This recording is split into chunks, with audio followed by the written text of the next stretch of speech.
வணக்கம். நான் உங்கள் அன்பான சயின்டிஃபிக் வேதிக் அஸ்ட்ராலஜர் அஸ்ட்ராலஜி பேசுகிறேன். நல்லது நினைப்போம், நல்லதே நடக்கும்.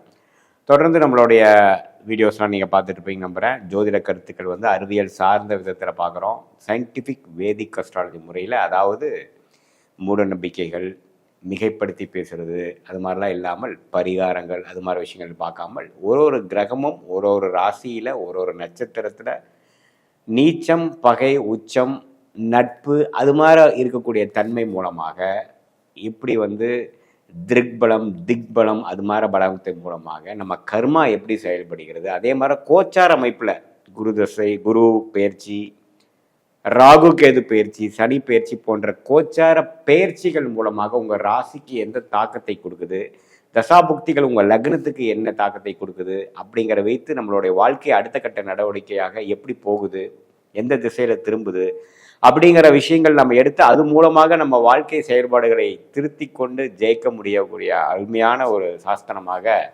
சயின்டிஃபிக் வேதிக் அஸ்ட்ராலஜி முறை, அறிவியல் சார்ந்த ஜோதிட கருத்துக்களை நம்ம பார்த்து கொண்டு இருக்கிறோம்.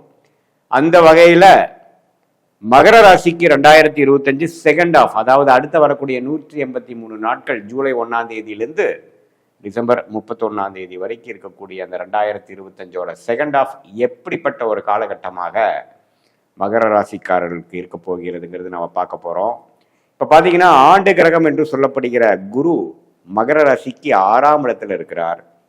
ஏன்னா மே மாதம் 2025 அவர் இடம் பெயர்ந்து விட்டார். 5ஆம் இடத்திலிருந்து 6ஆம் இடத்துக்கு மாறிவிட்டார். அதே மாதிரி ராகு கேதுவும் பார்த்தீங்கன்னா இதுவரை 3ஆம் இடத்தில் இருந்த ராகு 2ஆம் இடத்திலும், 9ஆம் இடத்தில் இருந்த கேது 8ஆம் இடத்துக்கும் இடம்பெயர்ந்து குரு பார்வை ராகு பெறுகிறார்.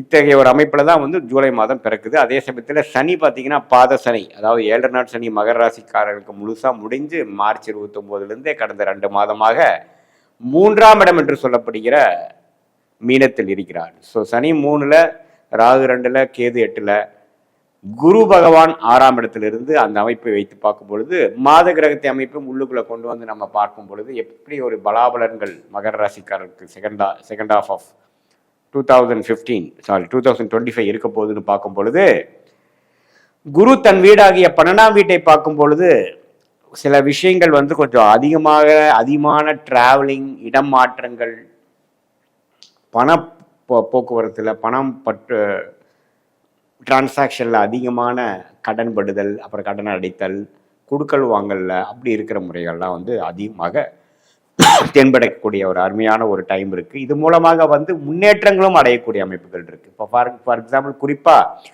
இம்போர்ட் எக்ஸ்போர்ட் பண்ணிட்டு இருக்கக்கூடிய தொழிலதிபர்கள், தொழில் முனைவோர்களுக்கெல்லாம் நல்ல ஒரு வாய்ப்பை கொடுக்கக்கூடிய அமைப்பு. 7 நாள் சனி, ஜென்ம சனி முடிந்து படிப்படியாக முன்னேறி கொண்டிருக்கக்கூடிய மகர ராசிக்காரர்களுக்கு இது ஒரு நல்ல வாய்ப்பை கொடுக்கக்கூடிய அமைப்பு இருக்குங்க. பணம் வரவேண்டிய பணம் வந்து சேருதல், தொழிலுக்கு வேணுங்கிற பணம் நமக்கு கிடைக்குதல், அது கடனாக இருந்தாலும் சரி, கூட்டு தொழில் மூலமாக வரக்கூடிய பங்குதாரர்கள் மணியாக இருந்தாலும் சரி, எப்படியோ பணம் வந்து நமக்கு கிடைத்து அது மூலமாக நம்ம வந்து நம்மளுடைய பிளான்ஸை எக்ஸிக்யூட் பண்ணி அடுத்த கட்ட நடவடிக்கைக்கு போகக்கூடிய அபிவிருத்தி, அது மாதிரி விஷயத்தை செய்யக்கூடிய அமைப்புகள் உண்டு. அதே சமயத்தில் இப்போது வெளிநாடு எதிர்பார்க்குறவங்க, வெளிநாட்டில் போய் படிக்கலான்னு எதிர்பார்க்குறாங்க, விசா எதிர்பார்க்குறவங்க, அதே சமயத்தில் வெளிநாட்டிலே இருந்து வேலையில் வந்து கொஞ்சம் சிறத்தன்மை இல்லாமல் இருக்கிறவங்களுக்கு நல்ல ஒரு மாற்றங்களை கொடுக்கக்கூடிய அமைப்பு மகர ராசிக்காரர்களுக்கு உண்டு.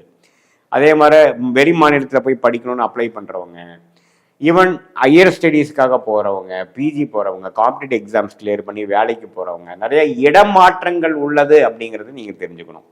இது வசிக்கும் இடம் மாறுதல் உண்டு, வேலைக்காக மாறுதல் உண்டு, நிறையா பிரயாணங்கள் உண்டு அப்படிங்கிறது நம்ம தெளிவாக தெரிஞ்சுக்கணும்.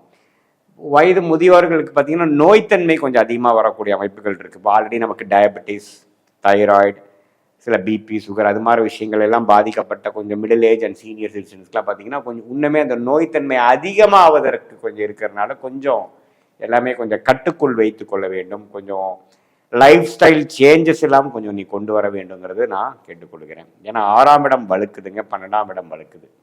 ஸோ 6ஆம் இடத்துலேருந்து 10ஆம் இடத்தை பார்க்கும்பொழுது கடன் மூலமாக தொழில் முனைவோர், கடன் மூலமாக தொழிலை அபிவிருத்தி பண்ணுறது, டெவலப் பண்ணுறது, இன்னொரு கிளை ஆரம்பிக்கிறது, இன்னொரு பிரான்ச் ஆரம்பிக்கிறது, அபிவிருத்தி பண்ணுறது, இன்னொரு ப்ராடக்ட்ஸ் லான்ச் பண்ணுறது, அது மாதிரி விஷயங்கள், வெளிநாடு ரிலேட்டடாக ஐடி சாஃப்ட்வேர் துறையில் இருக்கிறவங்க, அது மாதிரி விஷயங்கள் இருக்கிறவங்களுக்குலாம் நல்ல ஒரு முன்னேற்றத்தையும் நம்மளுடைய அந்நியர் மூலமாக நமக்கு கொஞ்சம் ஃபாரின் கரன்சி வர்றது, அது மாதிரி விஷயங்கள், ஷேர் மார்க்கெட் அது மாதிரி விஷயத்தில் இருக்கிறவங்க, ஐபிஓ விடுறவங்க, ஒரு டிபென்ச்சர்ஸ் விடுறவங்க, பணம் திரட்ட நினைக்கிறவங்களுக்கெல்லாம் நல்ல பணம் கிடைக்கக்கூடிய, நிதி கிடைக்கக்கூடிய அமைப்புகள் திரும்பி வருகிறது.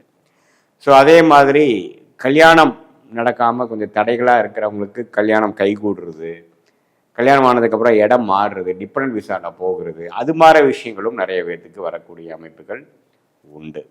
மாணவர்களுக்கு பார்த்தீங்கன்னா இதுவரை கொஞ்சம் என்ன படிக்கணும் ஏது படிக்கணும்னு தெரியாமல் இருக்கிறவங்களுக்கு கொஞ்சம் கரெக்டாக இந்த யூனிவர்சிட்டியில், இந்த காலேஜஸில், இந்த கோர்ஸில் எடுக்க முடியும், இது எடுத்தால் நமக்கு இது மாதிரி ஒரு பலன் கிடைக்குங்கிற மாதிரி விஷயங்கள், அதுக்கு வேணுங்கிற அட்மிஷன் கிடைக்கக்கூடிய விஷயங்கள், அதெல்லாம் பரிபூர்ணமாக மகர ராசிக்காரர்களுக்கு கிடைக்கக்கூடிய அமைப்புகள் உண்டு. இதுவரை பார்த்தீங்கன்னா குடும்பத்தில் ஒரு சுணக்கங்கள், பிரச்சனைகள், குடுக்கல் வாங்கல் பிரச்சனைகள், கருத்து வேறுபாடுகள், ஒரு ஒரு அவுட்டர் சர்க்கிள், இன்னர் சர்க்கிளில் ஒரு நல்ல ஒரு சுமூகமான ஒரு விஷயம் இல்லாமல் இருக்கிறவங்களுக்கெல்லாம் பார்த்தீங்கன்னா ஒரு நல்ல அமைப்பை கொடுக்கக்கூடிய ஒரு விஷயம் கண்டிப்பாக உண்டு. அதே சமயத்தில் அந்த ஒரு ஒரு ஒரு பணம் கொடுத்துட்டோம், அந்த வெளியில் ஒரு பணம் கொடுத்து திரும்பி வராமல் இருக்குது அப்படிங்கிறவங்களுக்கு சட்டுன்னு ஏதோ ஒரு நேரத்தில் நமக்கு ஒரு பணத்தை ஒரு 2 மடங்காக 3 மடங்காக நமக்கு ரிட்டர்ன்ஸ் வந்துருச்சு அப்படிங்கிற மாதிரி விஷயங்களும் கிடைக்கக்கூடிய அமைப்புகள் கண்டிப்பாக உண்டு. இதில் உடம்பு உபாதைகளும் அந்த நோய்த்தன்மைகள் அதிகமாகிறது மட்டும்தான் கொஞ்சம் குறிப்பாக பார்க்கணும். ஏன்னா கேதுவே 8ஆம் இடத்துக்கு ஒரு மாதிரியான ஒரு பாவத்துவத்தை பெறும் பொழுது கொஞ்சம் உடல் உபாதைகள் கிரியேட் ஆகிறது. மெயினாக மிடில் ஏஜில் இருக்கிறவங்க, சீனியர் சிட்டிசன்ஸ், ஆல்ரெடி நோய்த்தன்மையில் இருக்கிறவங்க கொஞ்சம் கரெக்டான ட்ரீட்மெண்ட் பண்ணுறீங்களா அப்படிங்கிற விஷயத்தையும் நம்ம நல்லா கொஞ்சம் பார்த்து அதுக்கு தகுந்த மாதிரி முடிவுகளை எடுத்துக்கிறது நல்லது. அதே சமயத்தில் காதல் விஷயங்கள் அது மாதிரி விஷயத்துலேயும் சில பிரச்சனைகள் சரியாகக்கூடிய விஷயங்கள், சனி 3ஆம் பார்வையாக 5ஆம் வீட்டை பார்ப்பதனால அது மாதிரி விஷயங்கள், குழந்தைகளுக்காக மெனக்கெடுதல், அவங்களுக்காக செலவு பண்ணுறது, அவங்களுக்காக இன்னும் சில விஷயங்கள் முயற்சி எடுக்கிறது, அது உங்களுக்கு ஒரு எஜுகேஷன் லோன் போகிறது, அது மாதிரி விஷயங்களும் நிறையா கொடுக்கக்கூடிய அமைப்புகள் கண்டிப்பாக உண்டு. பொதுவாக பார்க்கும்போது ஓரளவுக்கு நல்ல ஒரு சேஞ்சஸ் கொடுக்கக்கூடிய விஷயங்கள். இதில் நீங்கள் நம்ம கவனமாக இருக்க வேண்டியது பார்த்தீங்கன்னா கடன்கள் அதிகமாக போகாமல் எந்த செலவு தேவையோ அதற்கு மட்டும் எடுக்கக்கூடிய அமைப்போடு இருந்துட்டோம்னா வருங்கோட காலத்தில் அதில் சமாளித்து சுப கடனாகவே வைத்து கொள்ளலாம். இல்லைன்னா ஒரு காலகட்டத்தில் நம்ம தசாபுக்திகள் அவ்வளோ சிறப்பாக இல்லாத பட்சத்தில் அசுப கடன்களாக மாறக்கூடும் என்பதை நான் உங்களுக்கு எச்சரிக்கையாக சொல்லுகிறேன். அதனால கொஞ்சம் கேர்ஃபுல்லாக அதில் மட்டும் இருங்க.